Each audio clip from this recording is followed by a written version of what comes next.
Welcome to high target point. आज हम इस वीडियो में एंक्लस बेस्ड एमसीक्यूज के पार्ट 16 की बात करेंगे। ये selected important question and answer हैं with rational for all nursing competitive exams.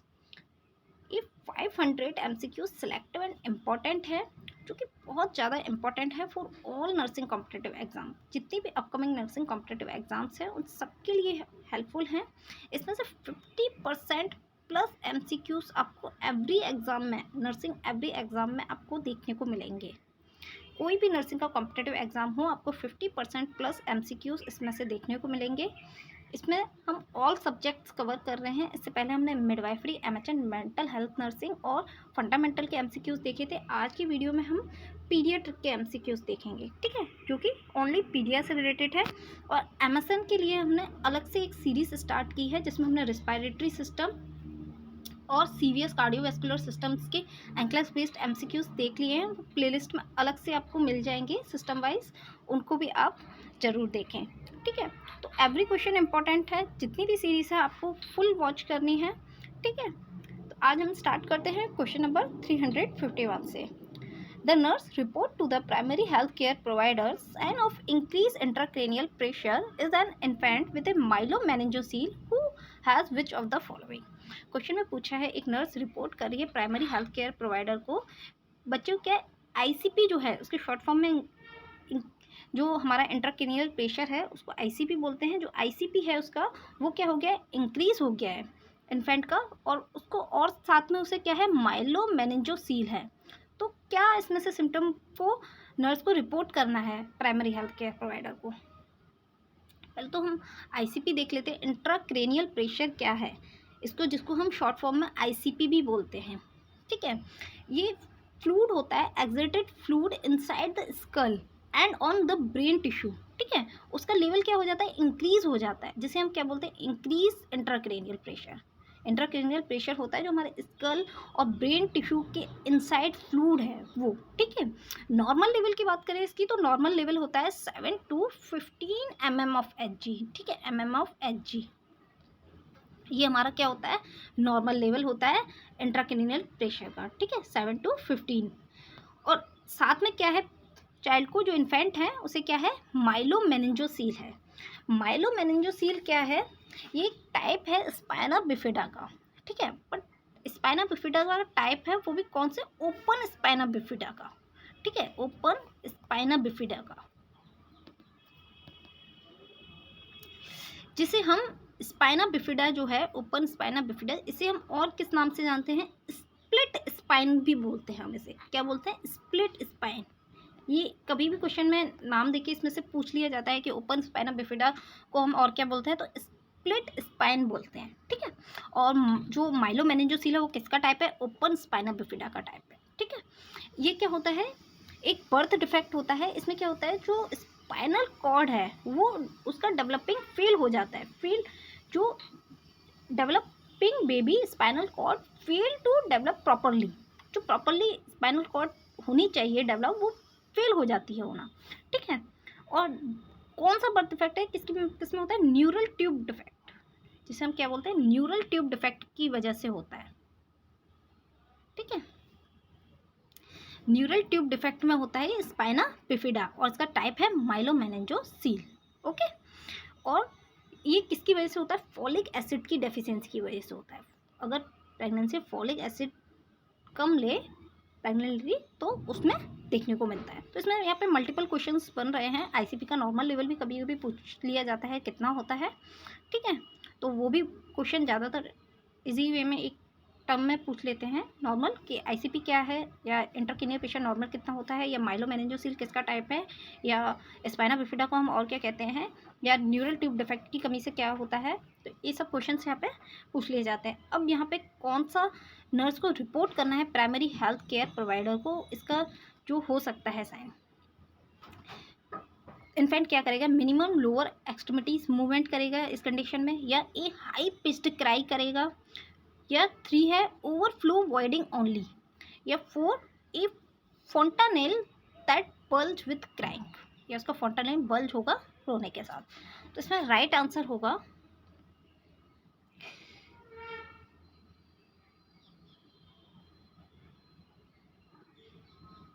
2 a high pitch cry, a Chiari malformation. अब ये क्या है? Chiari malformation is a condition in which brain tissue extend into spinal canal present at birth. ये कब present होता है? Present at birth, birth पर present होता है। इसमें क्या होता है?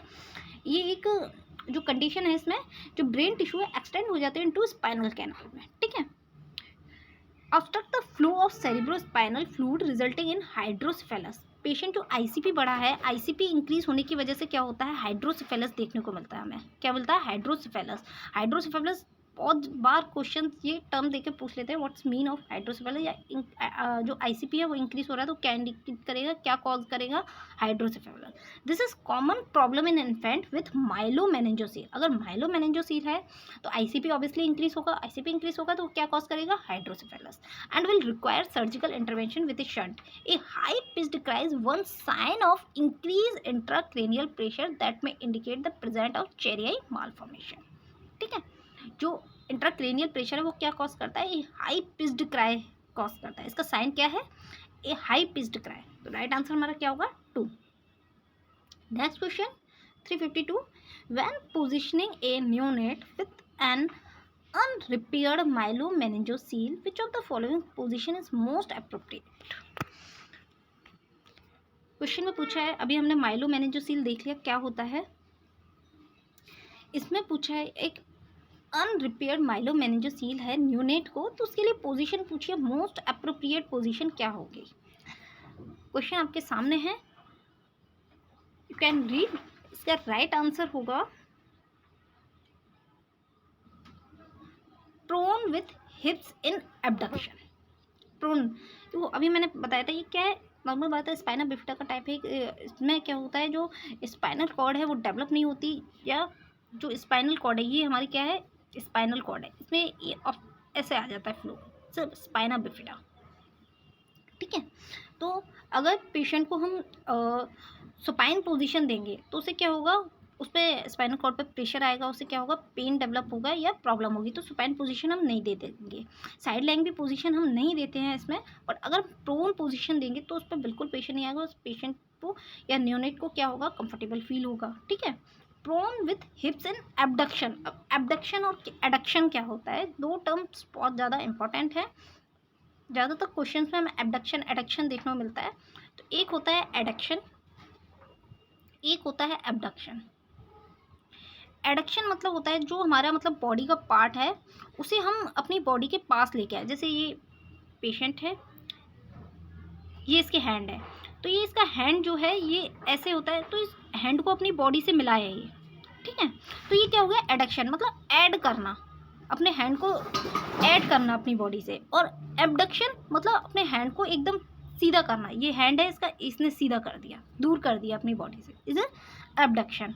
हम यहाँ पे एडक्शन से ऐड से याद कर सकते हैं कि जोड़ना, एडक्शन, और एबडक्शन मतलब दूर करना, ठीक है। तो प्रोन पोजीशन देनी है हमें, और जो हिप्स है उसके वो क्या करने हैं? एबडक्शन करने हैं। जैसे ये प्रोन पोजीशन है और उसके ये लेग है, ये क्या करने हैं? एबडक्शन करने हैं, दूर करने हैं, ठीक है। राइट आंसर मतलब क्या होगा? 3। Before surgery the infant is kept flat in the prone position to decrease tension on the sac, ठीक है। जो सैक, जैसे स्पाइनल कॉर्ड है, ये सैक जो हुआ है स्पाइना बिफिडा टाइप का, जो माइलोमेनिंजोसील है, उस पर टेंशन नहीं है, उस पर मतलब प्रेशर नहीं है, उसको कम करने के लिए हम उसे क्या देंगे? प्रोन पोजीशन देंगे। This allow the optimal positioning of the hip, knee and feet because orthopaedic problem are common. क्योंकि पेशेंट को क्या हो सकता है? ऑर्थोपेडिक प्रॉब्लम इसमें क्या हो सकती है? कॉमन हो सकती है। The supine position is unacceptable because it cause pressure on the defect. जैसे मैंने बताया था अभी आपको, अगर सुपाइन पोजीशन देंगे तो उस पर और ज़्यादा वो प्रेशर डालेगी उस डिफेक्ट पर, और ज़्यादा उससे क्या होगा? पेन क्रिएट होगा वहाँ पे। सो राइट आंसर क्या होगा हमारा? 3। नेक्स्ट क्वेश्चन 353,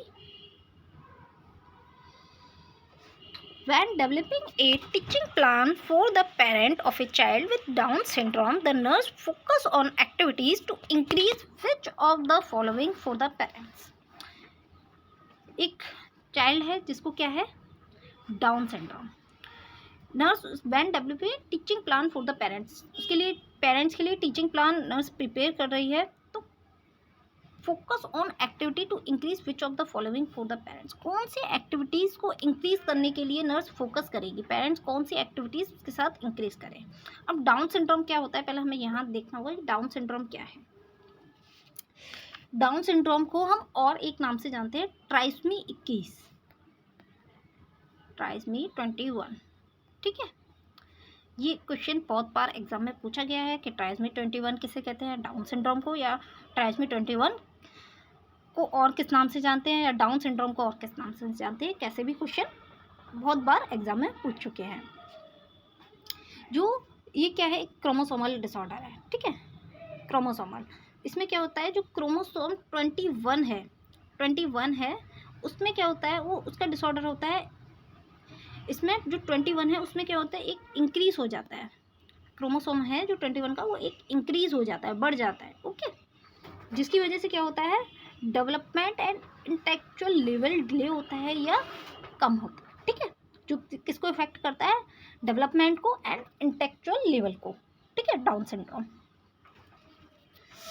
नॉर्मल हमारे क्रोमोसोम कितने होते हैं, 23 पेयर होते हैं, 46। ठीक है, क्रोमोसोम होते हैं हमारे, तो ये तो सबको पता होगा, 23 पेयर होते हैं, 46 क्रोमोसोम होते हैं। इसमें हमारा जो डाउन सिंड्रोम है 21 क्रोमोसोम का डिसऑर्डर है। ठीक है, अब उसमें पेरेंट्स को टीचिंग प्लान नर्स प्रिपेयर कर रही है तो किस एक्टिविटीज़ पर फोकस करना चाहिए।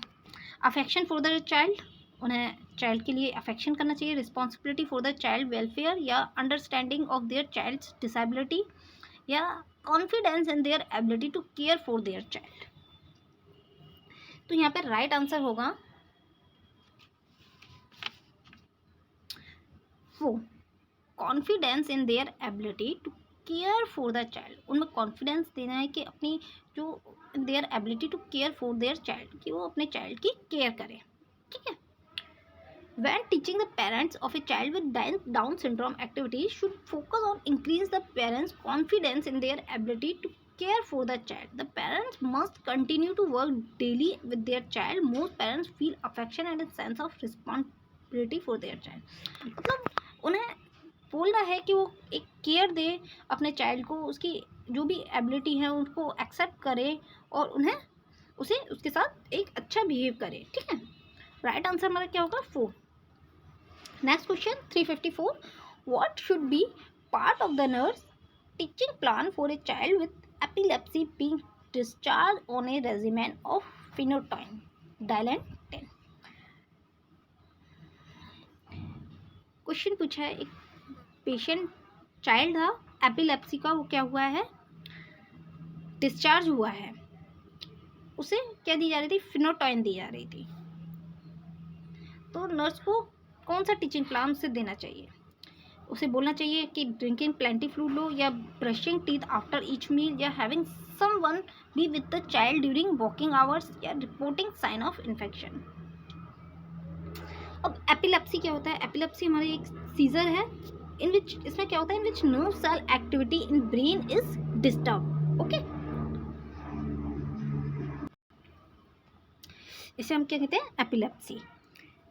जो फिनोटाइन है इसका हम यूज़ किस में करते हैं, सीजर्स को ट्रीट करने के लिए करते हैं। इसको हम और क्या कहते हैं, हम फिनोटाइन को एंटी कन्वल्सन ड्रग कहते हैं। ठीक है, एंटी कन्वल्सन ड्रग क्या है, फिनोटाइन एंटी कन्वल्सन ड्रग है, जिसे हम एपिलेप्सी को ट्रीट करने के लिए देते हैं। एपिलेप्सी हमारी जो नर्व सेल्स एक्टिविटी है वो क्या होती है, ब्रेन की डिस्टर्ब हो जाती है। और जो फिनोटाइन है ये क्या करता है, जो एबनॉर्मल एक्टिविटीज़ है ब्रेन की उसको क्या करता है, डिक्रीज करता है। ठीक है, जो एबनॉर्मल एक्टिविटीज़ है ब्रेन की उनको डिक्रीज करता है।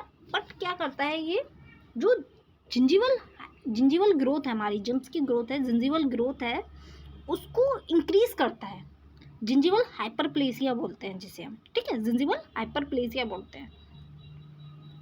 तो इस कंडीशन में हमें क्या एडवाइस देनी चाहिए पेशेंट को, कि brushing teeth after each meal, brush करना है ताकि उसे प्रॉब्लम नहीं हो।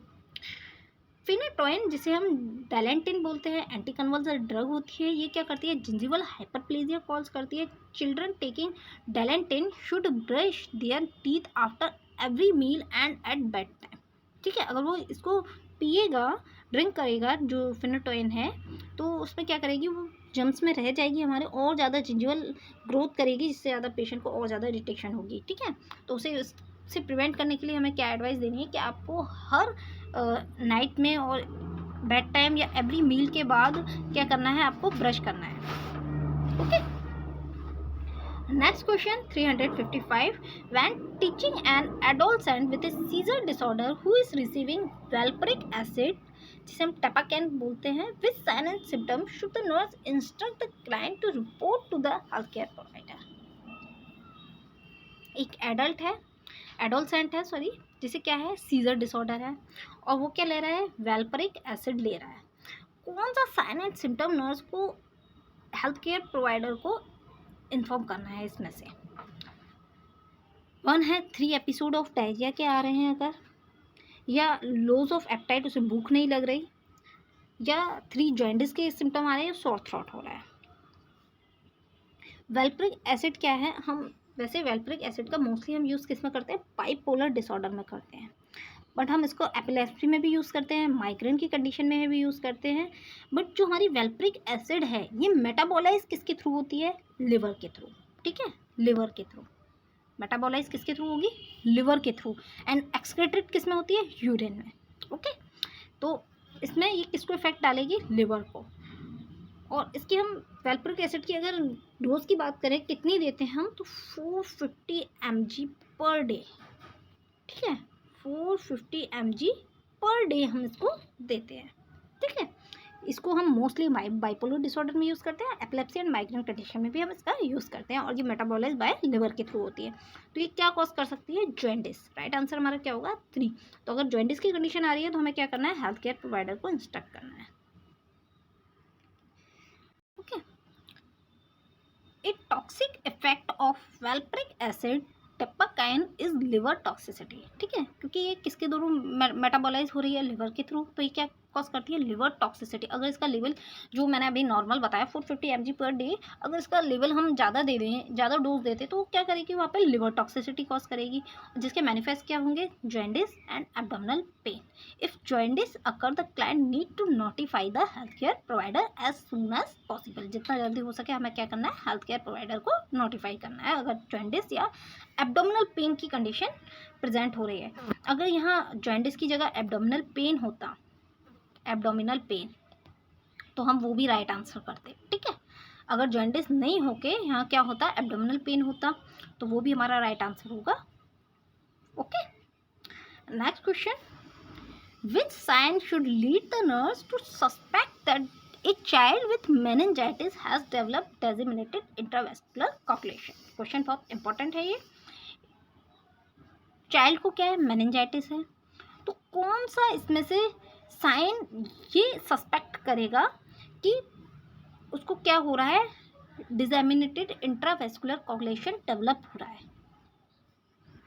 ओके, अब मेनिंजाइटिस क्या है, चाइल्ड किसका है, मेनिंजाइटिस का है। Meningitis is inflammation of brain and spinal cord membrane. Okay, inflammation of brain and spinal cord, brain and spinal cord, इसे हम क्या बोलते हैं, मेनिंजाइटिस। किसकी वजह से होता है, इन्फेक्शन की वजह से, due to infection, due to infection. ठीक है, ड्यू टू इन्फेक्शन, इसे हम मेनिंजाइटिस बोलते हैं। चाइल्ड मेनिंजाइटिस का है, तो कौन सा इसमें से ये साइन नर्स को पता होना चाहिए, कौन सा साइन ये डेवलप करेगा कि उसे क्या हो रहा है, डिसेमिनेटेड इंट्रावेस्कुलर कोगुलेशन हो रहा है। अब इसको हम शॉर्ट फॉर्म में DIC भी बोलते हैं। ठीक है, हो सकता है शॉर्ट फॉर्म में DIC ही क्वेश्चन में ज़्यादातर दें, क्योंकि हम इसे शॉर्ट फॉर्म DIC बोलते हैं, डिसेमिनेटेड इंट्रावेस्कुलर कोगुलेशन। इसे हम और किस नाम से जानते हैं, कंसप्टिव कोगुलोपैथी। ठीक है, कंसप्टिव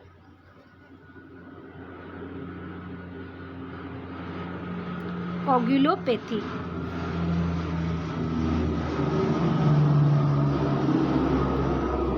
इसे हम कंसप्टिव कोगुलोपैथी भी कहते हैं। ठीक है, ये भी क्वेश्चन आ सकता है कि DIC को और अदर किस नाम से जानते हैं, तो कंसप्टिव कोगुलोपैथी बोलते हैं। ओके, इसमें क्या होता है, एक ऐसी कंडीशन है जो अफेक्ट करती है, affect the blood ability to clot. ठीक है। Affect the blood ability to clot and stop bleeding, मतलब जो क्लॉट जमने की एबिलिटी है उसको अफेक्ट कर देती है, तो क्लॉट नहीं जम पाता है और ब्लीडिंग स्टॉप नहीं हो पाती है, ठीक है। जिसकी वजह से क्या होती है, मैसिव ब्लीडिंग होती है, मैसिव ब्लीडिंग, ओके। तो ये इसे हम क्या बोलते हैं, DIC। अब आई नो आपको आंसर पता चल गया होगा इसमें से राइट आंसर क्या होगा, क्योंकि DIC क्या है, एक कोगुलेशन डिसऑर्डर है जिसमें जो ब्लड की एबिलिटी है वो अफेक्ट हो रही है और ब्लीडिंग स्टॉप नहीं हो रही है, मैसिव ब्लीडिंग हो रही है। तो इजीली हमारा हम आंसर राइट फाउंड आउट कर सकते हैं इसमें कि फर्स्ट आंसर हमारा क्या होगा, राइट होगा, हेमरेजिक स्किन रैशेस होंगे उसको, ठीक है। Disseminated intravascular coagulation is characterized by the skin petechiae and the purpuric skin rash caused by spontaneous bleeding into the tissue, ठीक है। ये किसकी वजह से होता है, कि वहाँ क्या हो रही है, स्पॉन्टेनियस ब्लीडिंग हो रही है, मैसिव ब्लीडिंग हो रही है। तो इजीली सॉरी इसके क्या होंगे, ये इसमें देखने को मिलेंगे, ओके। स्किन प्रॉब्लम या हेमरेजिक कंडीशन देखने को मिलेगी, अदर तो राइट आंसर नहीं होंगे, ठीक है, इससे रिलेटेड भी नहीं है। और हम एक और क्वेश्चन बनता है यहाँ पे कि DIC है तो हम क्या दे सकते हैं, तो हेपेरिन थेरेपी दे सकते हैं, often use to interrupt the clotting process, okay. हम क्या देंगे, हेपेरिन थेरेपी देंगे, क्योंकि वो क्या है, एंटी कोगुलेंट है, okay. Next question 357, when interview the parent of a 2-year-old child, a history of which of the following illness should lead to the nurse to suspect pneumococcal meningitis. एक 2-year-old child के parents से interview हो रहा है, तो वो history बता रहे हैं कि चाइल्ड को क्या क्या हिस्ट्री है, तो कौन सी हिस्ट्री इसमें से नर्स को पता कर लेना चाहिए कि कौन सी हिस्ट्री इसमें से निमोकोकल मेनिंजाइटिस को सस्पेक्ट करेगी, bladder infection, middle ear infection, या फ्रैक्चर्ड क्लेविकल, या सेप्टिक अर्थराइटिस। राइट आंसर यहाँ पे हमारा क्या होगा, पहले तो हम निमोकोकल मेनिंजाइटिस देख लेते हैं, आपको राइट आंसर फिर पता चल जाएगा इसमें से कौन सा होगा। पहली बात तो निमोकोकल जो मेनिंजाइटिस है ये क्या है, एक लाइफ थ्रेटनिंग कंडीशन है, ठीक है, लाइफ थ्रेटनिंग कंडीशन, ओके, मतलब सीरियस कंडीशन है, लाइफ थ्रेटनिंग कंडीशन है। इसमें क्या होता है, inflammation of layers that surround the brain and spinal cord, ठीक है। जो स्पाइनल कॉर्ड है और ब्रेन है, जो ब्रेन है और स्पाइनल कॉर्ड है, उसके लेयर में inflammation is called pneumococcal meningitis.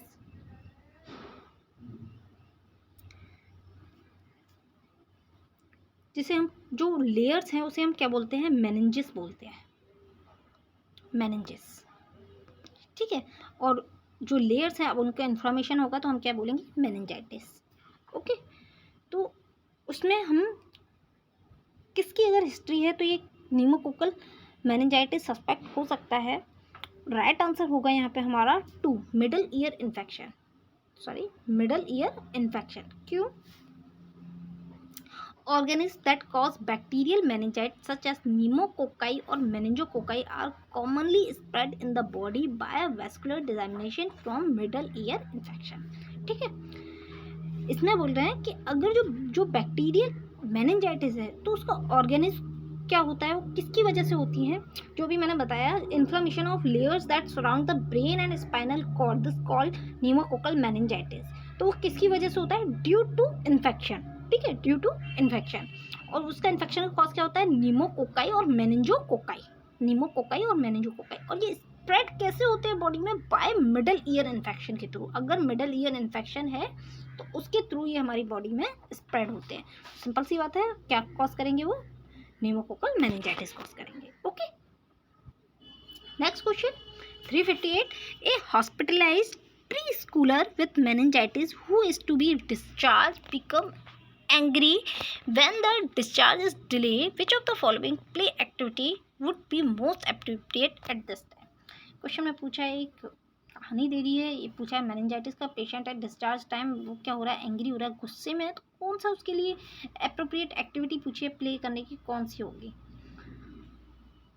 उसे story, reading the child story, या पेंटिंग विथ वाटर कलर्स, या पाउंडिंग ऑन ए पैकबोर्ड, या stacking A tower of blocks.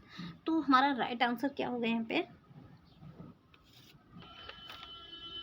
3, pounding on A pack board, मतलब एक गेम से दे देते हैं उन्हें सेट करने के लिए, इनको सेट करो कैसे होंगे, इसे हम क्या बोलते हैं, pounding on A pack board.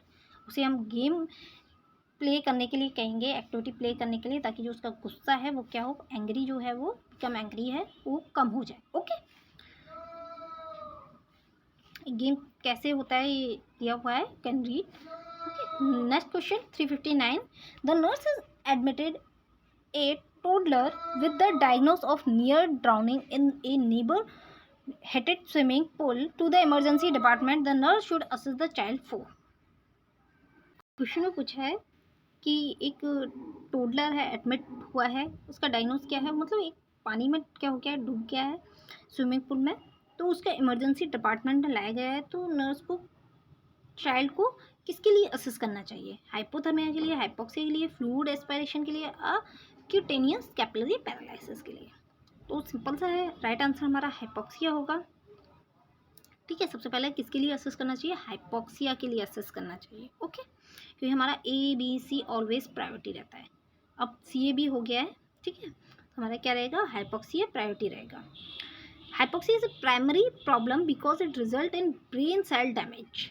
ठीक है, प्राइमरी प्रॉब्लम रहेगी ये, क्योंकि क्या रिजल्ट करती है अगर हाइपोक्सिया हुआ, brain cell damage, irreversible brain damage अगर after 4 to 6 minute after the submersion. Submersion मतलब डूबना, जो वो स्विमिंग पूल में डूबा है उसके 4 to 6 मिनट पर क्या हो सकता है, हमारा इरिवर्सिबल ब्रेन डैमेज हो सकता है। ठीक है, और अदर सिम्टम इतने जल्दी नहीं होंगे, तो हमें फर्स्ट क्या करना है, हाइपोक्सिया को असेस करना है। राइट आंसर क्या होगा हमारा, hypoxia. Next question, which of the following assessment would be most important for the nurse to make initially in a school age child being seen in the clinic who has a sore throat, muscles tenderness, arms feeling weak and generally is not feeling well?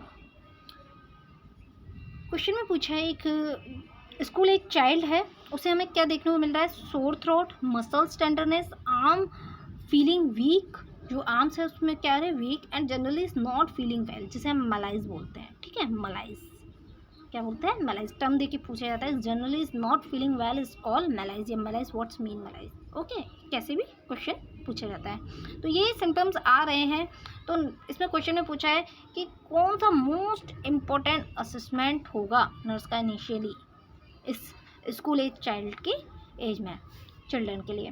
तो उसे क्या क्या problem होगी इसमें, difficult स्वेलविंग, उसे मतलब निकलने में दिक्कत होगी, या diet intake for the last 24 hour, या exposure to illness, difficulty urination. तो सिंपल सा है, सोर थ्रोट है तो उसे क्या होगा, डिस्फेजिया होगा, इज कॉल्ड डिस्फेजिया। ठीक है, डिस्फेजिया, डिफ़िकल्टी इन स्वेलविंग, ये भी टर्म देख के पूछा जाता है कि डिस्पेजिया का क्या मीन है, तो डिफ़िकल्ट स्वेलविंग। ओके, सोर थ्रोट में क्या, अगर हमारा ये क्या है, थ्रोट है, यहाँ पे क्या बन गया, सोर हो गया। ठीक है, अब वो फूड इंजेस्ट करेगा तो इसमें क्या होगा, इरिटेशन होगी, तो उसे निकलने में क्या होगी, अगर जिस टाइम ये सॉल्विंग करता है तो ये क्या होते हैं, कॉन्ट्रैक्ट होते हैं थोड़े से, तो अगर कॉन्टैक्ट होगी तो इसमें क्या होगी, और ज़्यादा इरिटेशन होगी, तो उसमें क्या होगी, उससे डिफ़िकल्टी आएगी सॉल्विंग में। सिंपल सी बात है, राइट आंसर हमारा क्या होगा, first. Most children with sore throat have the some difficult solving, so it's important to the nurse to determine the extent of difficulty had in the determine that action is necessary. Okay, next question, a parent of a child with a moderate head injury asks the nurse, how will you know if the child is getting worse? The nurse should tell the parent that best indicator of the child's brain function is। Question में पूछा है, एक child है जिसको क्या हुआ है, moderate head injury हुई है। आज द नर्स, उसके जो पेरेंट्स हैं वो नर्स से पूछ रहे हैं कि आपको कैसे पता लगेगा कि उसे क्या हो रही है, ज़्यादा वर्स प्रॉब्लम हो रही है, ज़्यादा प्रॉब्लम होने लगी है, या ये क्या है, अंदर कुछ ज़्यादा उसे प्रॉब्लम हो गई है, हेड इंजरी हुई है। तो nurse should tell the parents, nurse को क्या बताना चाहिए, कौन सा बेस्ट इंडिकेटर होगा चाइल्ड का जो ब्रेन फंक्शन है उसको असेस करने के लिए।